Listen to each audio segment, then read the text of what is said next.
how railroads created America's first billionaires. Let me tell you something that doesn't get talked about enough.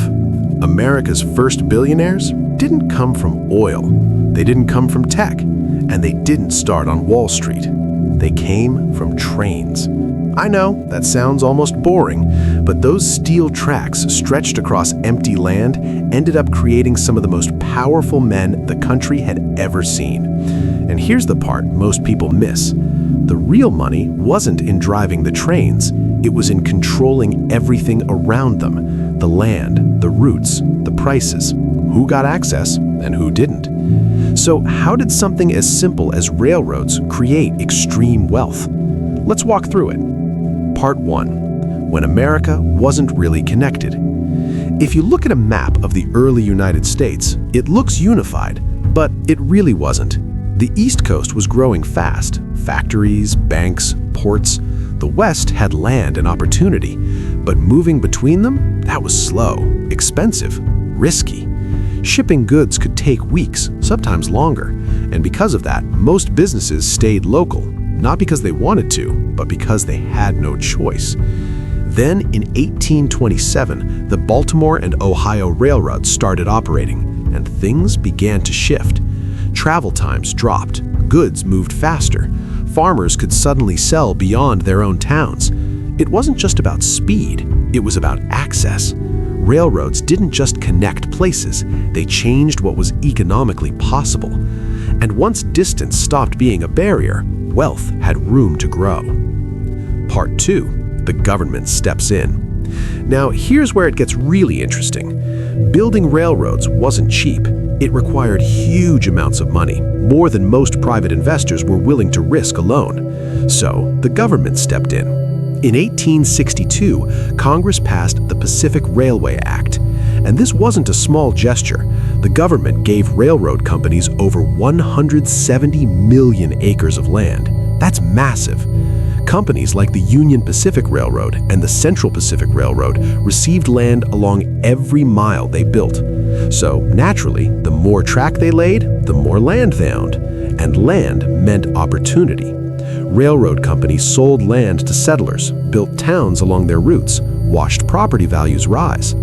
In many cases, the fortune wasn't in ticket sales, it was in land sales. The railroad became more than transportation. It became a massive real estate play, backed by federal support. Part 3. The men who saw the bigger picture. Now, let's talk about the people behind all this. One of the biggest names was Cornelius Vanderbilt. He didn't invent railroads, he saw how to dominate them. Instead of competing with dozens of small rail lines, he started buying them, merging them, streamlining them. Eventually, he built the powerful New York Central Railroad system. By the time he died in 1877, he was worth over $100 million.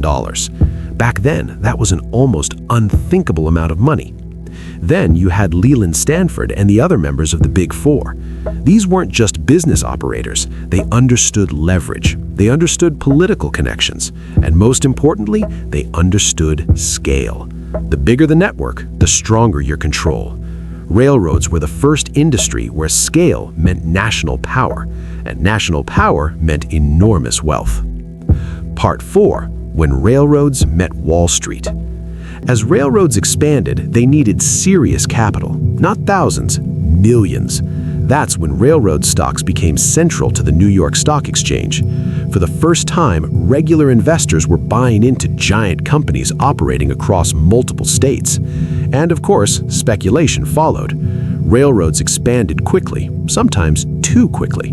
The Panic of 1873, railroads were deeply involved.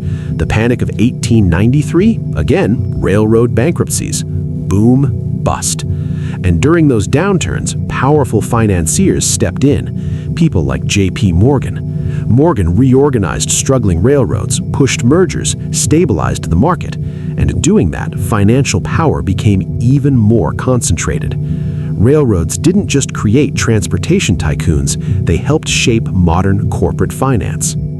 So, what's the real takeaway from all of this? Railroads didn't just connect cities, they connected money, land, politics, and influence into one system. Cities like Chicago exploded because rail hubs turned them into economic centers. And when the Transcontinental line was completed in 1869 at Promontory Summit, America wasn't just physically connected, its economy had changed permanently. But here's the bigger point.